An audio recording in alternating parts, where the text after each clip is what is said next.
واعتصموا بحبل الله جميعا ولا تفرقوا.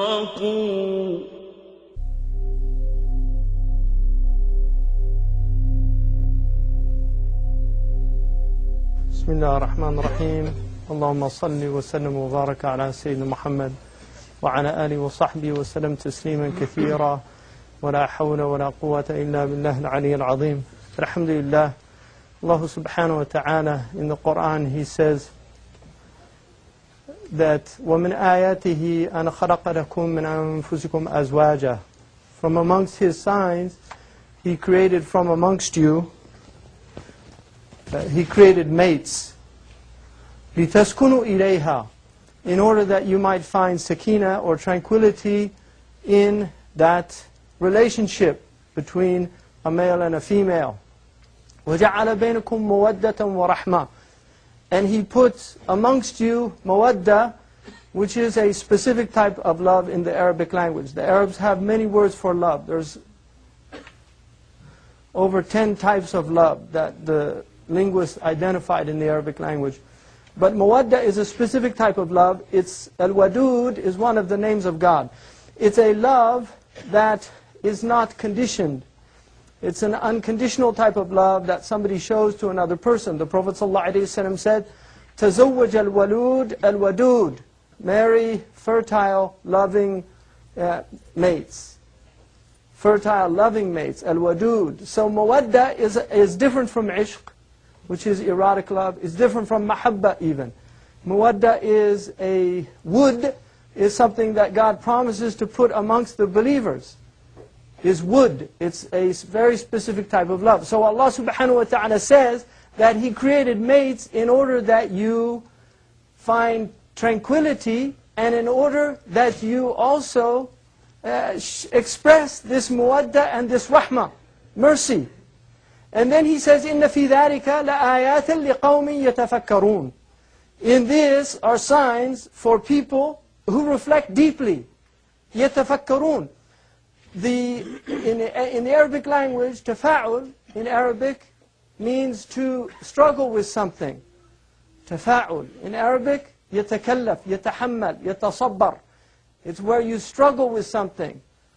When an Arab says tahammala, it means he bore it, but with difficulty.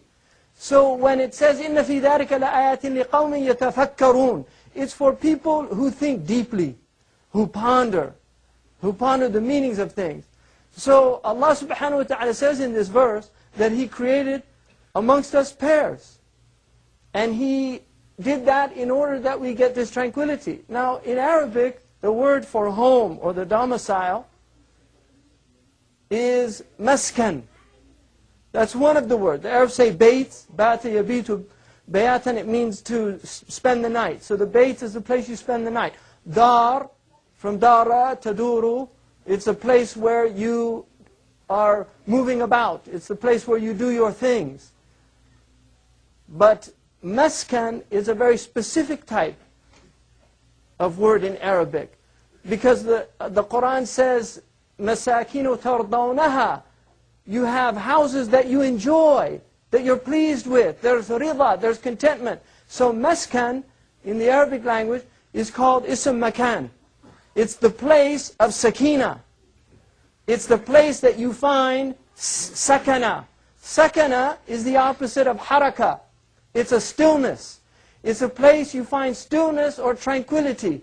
So the domicile in the Arabic language is the place for sakina. It's the place you're meant to find tranquility. Now, one of the major problems that human beings suffer from is violence. This is a human problem. You find it in every part of the world. You even find it in the animal kingdom.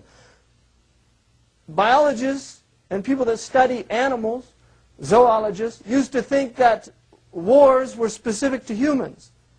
That animals didn't really have wars. They fought, they were violent, but they didn't have wars.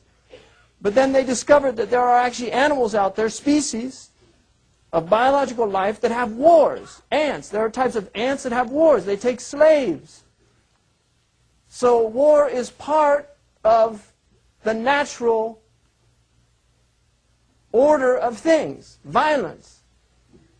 Now, civilization attempts to regulate violence. That's why you have laws. You even have international laws of the Muslims called it siyar. In fact, in a book called The History of Bombing, which is a history of using aerial warfare, the scholar that wrote that book said the first person to actually put down a system of international laws regarding warfare between nations was Abu Hanifa al-Nu'man, a non-Muslim scholar, who said the first person to regulate or to attempt to regulate warfare was Abu Hanifa radiallahu anhu. But we know it was the Prophet sallallahu alaihi wasallam because that's where Abu Hanifa got his ideas from. So civilization attempts to regulate violence because it knows that humans are going to become violent, but you have to do something with the violence. So how do you regulate violence? So there are laws. You have coercive laws. Every government uses violence. A policeman carries a gun. Why? Because he's ready to use it to prevent harm. So violence is used to prevent harm in a civilized environment. In an uncivilized or barbaric environment, it's used to inflict harm. And this is the difference between the civilized and the uncivilized. The civilized will resort to violence to prevent harm or to stop harm, and the barbaric will resort to violence as a means of achieving their ends. Now, when you have a domestic situation, the purpose that human beings come together cannot be reduced to one purpose. There's nothing that says, for instance, that the purpose of marriage is procreation. Even though you'll find that, I think it's a misguided statement in books on Islam, because that is not the primary purpose. The primary purpose is actually tahsin al-farj. It's to protect yourself by finding a tranquility in another person so that you don't become bestial. So it's actually a civilizing force. Marriage is part of the civilizing process.